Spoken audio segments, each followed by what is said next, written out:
Doctor Yasmin Rashid साहिबा, जब ये फैसले आपकी हुकूमत करती थी तो बात वही होती थी, दूसरी तरह से सियासत होती थी। और जब खान साहब ने सब्सिडी दी और प्राइस बल्कि कम कर दी तो फिर अपोजिशन कहती रही पेट्रोल बम गिरा दिया। उस वक्त आप कहते थे आप सियासत ना करें, आज आप सियासत कर रहे हैं।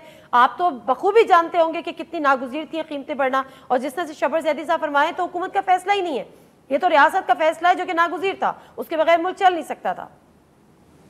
मेरा ख्याल है जो अहम चीज़ है कि खान साहब ने उस वक्त जब डिसाइड किया था तो उन्होंने ऑलरेडी कहा था कि 3 महीने के लिए करेंगे। अगर मेरी इन्फॉर्मेशन सही है, जितनी मेरी सुनीद है वही था कि it was going to be there subsidy June तक। उन्होंने कहा था जून तक कीमतें नहीं बढ़ेंगी, फैब में अनाउंस किया था। और उन्होंने कहा था नहीं बढ़ेंगी, उसके बाद बढ़ा देंगे। उन्होंने तो ये नहीं कहा था, ही वाज ट्राइंग कि भाई स्टेबलाइज। अब आप इस वक्त जो अनस्टेबिलिटी आई है, आपका ख्याल है कि जो तमाशा पिछले 2-2.5 महीने से लगा हुआ है उसका कोई इफेक्ट नहीं हुआ होगा? उसका इफेक्ट हुआ है। और इम्पॉर्टेंट ये चीज़ है कि जब हम ये कहते थे कि ये मसले मसाइल हैं, तो यही अपोजिशन वाले जो अब इस वक्त कीमत जिन्होंने बढ़ाई है, इन्होंने वो वावाविल्ला डाला था। आपको वो भूल गई ये बात कि वो आते थे और शोर मचाते थे कि जी इन्होंने पेट्रोल बम लोगों पे कर दिया, गरीबों के ऊपर ये कर दिया, फलां कर दिया। आपके सामने ही होता था ना, वही ज़ुबान वो बोलते थे। अब हम भी यही पूछना चाह रहे हैं कि अब आपको समझ आ गई है ना कि गरीबों पे क्यों बम फेंका आपने। आप जब हमें कहते थे, इट वॉज बिकॉज हम लोगों ने तो बहुत मुश्किल से मईशत को किसी तरफ मुंह मत्थे कर रहे थे, क्योंकि ये नहीं है। शबर जैदी साहब से ज़रूर पूछ लीजिएगा कि कोविड की वजह से सारी दुनिया की इकॉनमी जो थी दैट सफर्ड।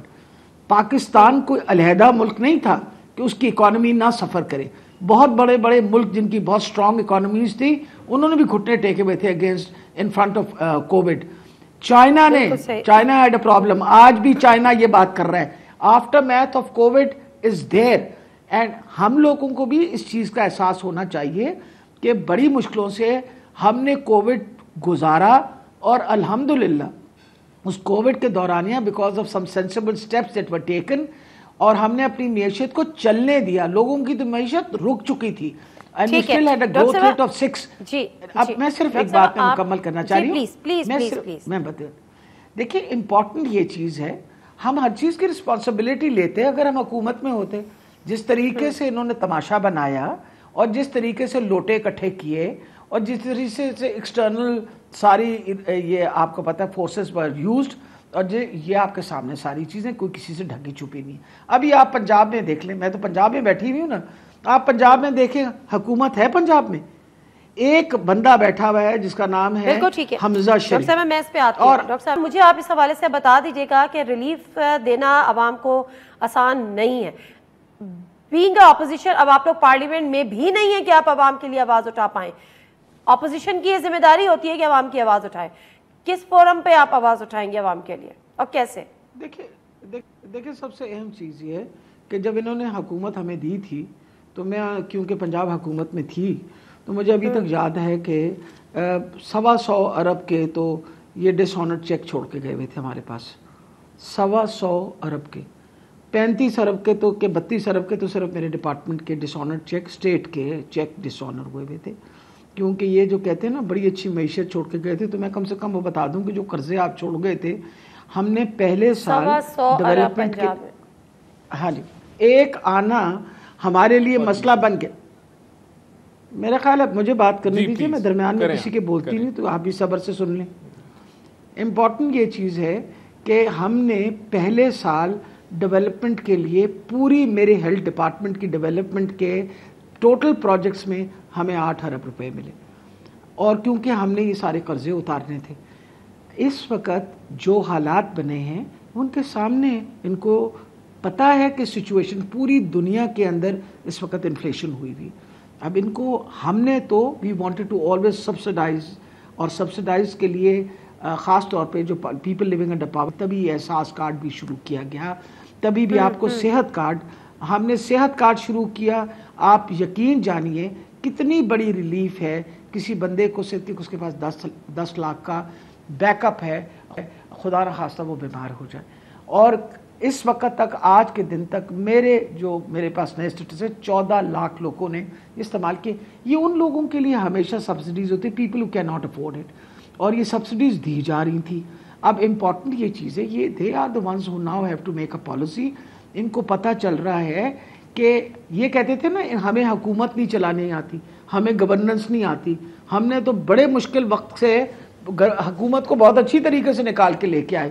اگر آپ دیکھیے تو when I talk about کہ جو ٹیکسٹائل انڈسٹری ہے, کووڈ کے دوران پہلے انہوں نے ہماری پی پی جو اپنی ہماری ضرورت تھی پروٹیکٹیو یہ کلودنگز جو تھی یہ شروع کی, اس کے بعد انہوں نے پوری دنیا میں ایکسپورٹ کیے, اور 2 لاکھ مزدور جو بے روزگار تھے فیصل آباد میں وہ واپس آ گئے بیکاز لوپ. جی ناظرین, پروگرام ایک دفعہ پھر آپ کو خوش آمدید کہتے ہیں, اور میں ضرور پوچھوں گی شبر زیدی صاحب سے اور احسان اظہر خان صاحب سے کہ عوام کو ریلیف کیوں کر مل سکتا ہے, کیسے مل سکتا ہے, کیا اس کی کوئی شکل ہو سکتی ہے. ڈاکٹر صاحبہ, آج خان صاحب ایک پریس کانفرنس کر رہے تھے, وہ کہتے ہیں اپنی لانگ مارچ کے حوالے سے خبریں چلی کہ میری ڈیل ہو گئی, میری کوئی ڈیل نہیں ہوئی. اگر حکومت نے فیصلے نہ کیے, جون میں الیکشنز اناؤنس نہیں کیے, تو 6 دن بعد پھر آ جاؤں گا. میں معذرت کے ساتھ کہ عوام اتنی ویلی ہے, 6 دن بعد دوبارہ نکل آئے گی. جی بالکل, ویلی کی بات نہیں ہے. سب سے بڑی ایک سیکنڈ, یہ ویلی کی بات نہیں ہے. بات اصل میں ہے کہ عوام ان سے فارغ, یہ جو بیٹھے ہوئے نا سارے, یہ جو سلیکٹڈ حکومت اور یہ جو امپورٹڈ حکومت آئی ہے, عوام اس کو نہیں چاہتی, اور بالکل نہیں چاہتی. تبھی تو ہم الیکشن کے لیے ڈیمانڈ کر رہے ہیں. جتنی دفعہ عمران خان کہیں گے اتنی دفعہ باہر آئیں گے, ہم اپنی پروٹیسٹ لانچ کریں گے, ہم اپنی وہ کہتے ہیں. اور سب سے بڑی یہ بات ہے لیکن اصل سوال یہ ہے کہ وہ کارکن جو جیلوں میں چلے گئے, وہ کارکن جو انہوں نے پولیس کی لاٹھیاں کھائیں, وہ شیلنگ, آپ خود وکٹم ہیں ان تمام چیزوں کی, جو کچھ ہوا اور آپ نے دیکھا, اور آپ کے ساتھ بھی جو کچھ ہوا, تو یہ پھر 5 جانیں گئیں, پولیس کانسٹیبل کی جان گئی. یہ ایپیسوڈ ہر ہفتے مطلب 6 دن بعد پھر ریپیٹ ہو جائے گی یا 5 دن بعد.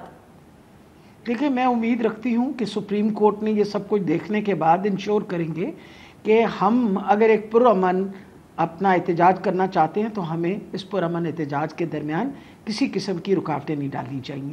اگر اس سے پہلے ہم نے کتنے جلسے کیے, آپ نے کہیں دیکھا کہ خدا نخواستہ کسی قسم کی غلط کام کیا گیا؟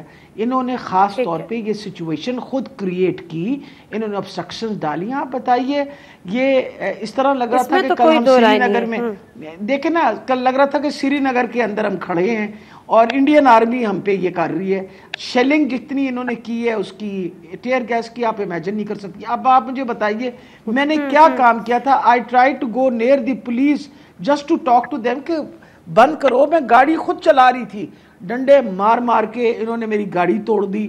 اور انہوں نے صرف میری گاڑی نہیں توڑی, جتنے وہاں لوگ تھے سب کی گاڑیاں توڑی. تو یہ تو مطلب دس از اے فاشسٹ گورنمنٹ. یہ تو